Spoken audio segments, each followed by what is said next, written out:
தமிழகத்தில் நியாய விலைக்கடை அரிசி கடத்தலால் 2022-23ஆம் ஆண்டில் 1900 கோடி இழப்பு ஏற்பட்டுள்ளதாக பாமக தலைவர் அன்புமணி கூறியுள்ளார். பொது விநியோக திட்டத்தின் கீழ் வழங்கப்பட வேண்டிய அரிசி, கோதுமை உள்ளிட்ட உணவு தானியங்கள் ஊரியவர்களை சென்றடையாமல் கசிந்து செல்வதால் 2022-23ஆம் ஆண்டில் நாடு முழுவதும் ரூபாய் 69,000 கோடி இழப்பு ஏற்பட்டதாகவும், தமிழகத்தில் இலவசமாக வழங்கப்பட வேண்டிய அரிசி மக்களுக்கு வழங்கப்படாமல் வேறு வழிகளில் திருப்பி விட்டதன் மூலமாக ரூபாய் 1900 கோடி தமிழக அரசு இழப்பு ஏற்பட்டு இருப்பதாகவும் சர்வதேச பொருளாதார உறவுகளுக்கான இந்திய ஆராய்ச்சி குழு என்ற பொருளாதார அமைப்பு நடத்திய ஆய்வில் தெரியவந்துள்ளது. மக்களுக்கு சென்றடைய வேண்டிய உணவு தானியங்கள் முறைகேடான வழிகளில் திருப்பி விடப்படுவதை மத்திய, மாநில அரசுகள் தடுக்க தவறியது கண்டிக்கத்தக்கது.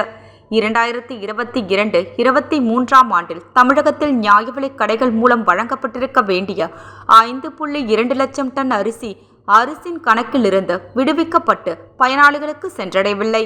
இது நியாய விலைக் கடைகள் மூலம் வழங்கப்பட வேண்டிய அரிசியின் அளவில் 15.80% என்றும் இந்த ஆய்வறிக்கையில் தெரிவிக்கப்பட்டுள்ளது.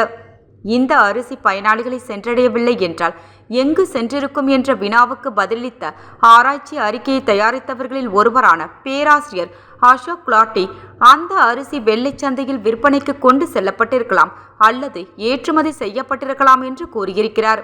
அதாவது நியாய விலைக் கடைகளில் மொத்தம் 21.67 லட்சம் குடும்பங்களுக்கு வழங்கப்பட வேண்டிய இலவச அரிசி அப்பட்டமாக கடத்தி இருப்பது என்பதுதான் இதன் பொருள். தமிழகத்தில் ஏழை மக்களுக்கு வழங்கப்பட வேண்டிய அரிசியில் ரூபாய் 1900 கோடி மதிப்புள்ள 5.2 லட்சம் டன் அரிசி கடத்தி செல்லப்படுவதை மன்னிக்கவே முடியாது.